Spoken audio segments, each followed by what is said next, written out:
Aset yang jumlahnya sangat banyak itu tadi ternyata menghadirkan masalah praktis yang tidak bisa diselesaikan oleh metode-metode sebelumnya.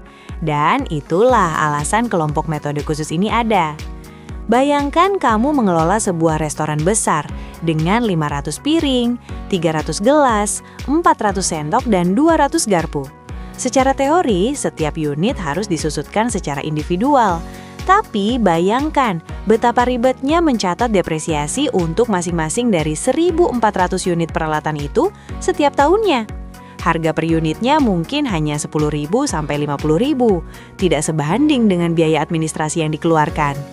Inilah persoalan yang dijawab oleh metode depresiasi khusus. Metode ini dirancang untuk aktiva tetap yang jumlah unitnya sangat banyak, namun harga perolehan per unitnya relatif rendah, sehingga tidak praktis apabila disusutkan secara individual menggunakan metode-metode biasa. Contohnya adalah alat-alat reparasi di perusahaan bengkel, peralatan makan dan minum di rumah makan, kayu landasan rel kereta api, dan berbagai jenis aset serupa lainnya. Ada 3 metode dalam kelompok ini. Pertama, metode persediaan atau inventory method. Kedua, metode pemberhentian dan penggantian atau retirement and replacement method. Ketiga, metode umur komposit atau group of composite life method. Ketiga metode ini masing-masing punya pendekatan yang berbeda dalam menangani masalah yang sama. Kita mulai dari yang paling mirip dengan cara kerja manajemen persediaan, metode persediaan. Cara kerja yang mirip persediaan itu tadi bukan kebetulan.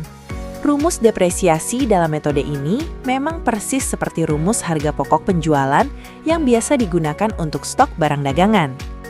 Bayangkan kamu mengelola stok kaos di toko online. Di awal tahun, stokmu senilai 5 juta. Sepanjang tahun, kamu tambah stok 3 juta. Ada kaos yang hilang atau rusak senilai 500.000. Di akhir tahun, stok yang tersisa senilai 4 juta. Berapa yang terpakai? 5 juta ditambah 3 juta dikurangi 500.000 dikurangi 4 juta. Hasilnya 3,5 juta. Itulah cara kerja metode persediaan dalam menghitung depresiasi. Metode ini juga dikenal sebagai appraisal system atau sistem penilaian. Cara kerjanya adalah melakukan penilaian terhadap kelompok aktiva atap pada setiap akhir periode.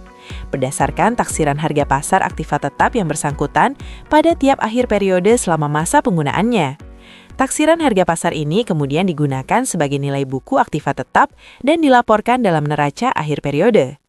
Rumus depresiasinya mengikuti pola yang sama dengan HPP. Nilai buku awal periode ditambah pembelian aktiva tetap selama periode berjalan, dikurangi nilai aktiva tetap yang diberhentikan selama periode itu, dikurangi nilai buku akhir periode. Namun ada satu catatan penting, karena nilai buku didasarkan pada penilaian harga pasar oleh manajemen sendiri, hasilnya bisa kurang objektif dibanding metode lainnya. Kurang objektif bukan berarti tidak berguna. Untuk kelompok aset dengan unit yang sangat banyak, metode ini tetap lebih praktis dari menghitung satu persatu. Dan untuk memahami cara hitungnya secara konkret, kita langsung masuk ke data kasusnya. Data kasusnya tadi menggunakan kelompok piring di rumah makan Sido Mampir. Dan 4 kolom di tabel ini adalah semua yang dibutuhkan untuk menghitung depresiasinya. Rumah makan Sido Mampir mempunyai aktiva tetap berupa peralatan makan dan minum.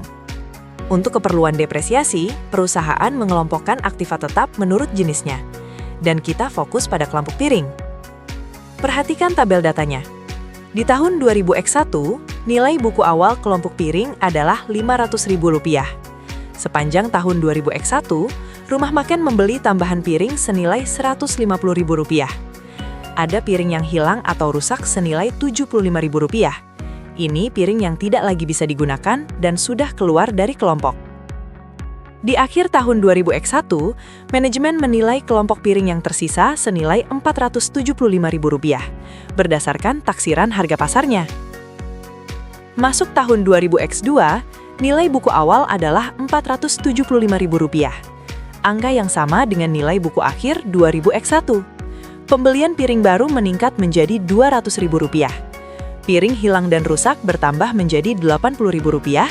Dan di akhir tahun 2000X2, nilai buku akhir kelompok piring ditaksir sebesar Rp525.000. 4 kolom ini sudah lengkap. Dan dari data inilah, depresiasi untuk setiap tahunnya bisa dihitung langsung menggunakan rumus yang tadi sudah kita pelajari. Data kasusnya tadi menggunakan kelompok piring di rumah makan Sido Mampir. Dan 4 kolom di tabel ini adalah semua yang dibutuhkan untuk menghitung depresiasinya. Rumah makan Sido Mampir mempunyai aktiva tetap berupa peralatan makan dan minum. Untuk keperluan depresiasi, perusahaan mengelompokkan aktiva tetap menurut jenisnya. Dan kita fokus pada kelompok piring. Perhatikan tabel datanya. Di tahun 2000X1, nilai buku awal kelompok piring adalah Rp500.000. Sepanjang tahun 2000X1, rumah makan membeli tambahan piring senilai Rp150.000. Ada piring yang hilang atau rusak senilai Rp75.000. Ini piring yang tidak lagi bisa digunakan dan sudah keluar dari kelompok.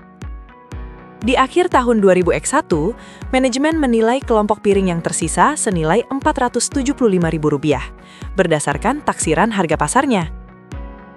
Masuk tahun 2000X2, nilai buku awal adalah Rp475.000. Angka yang sama dengan nilai buku akhir 2000X1. Pembelian piring baru meningkat menjadi Rp200.000. Piring hilang dan rusak bertambah menjadi Rp80.000, dan di akhir tahun 2000X2, nilai buku akhir kelompok piring ditaksir sebesar Rp525.000. 4 kolom ini sudah lengkap, dan dari data inilah, depresiasi untuk setiap tahunnya bisa dihitung langsung menggunakan rumus yang tadi sudah kita pelajari.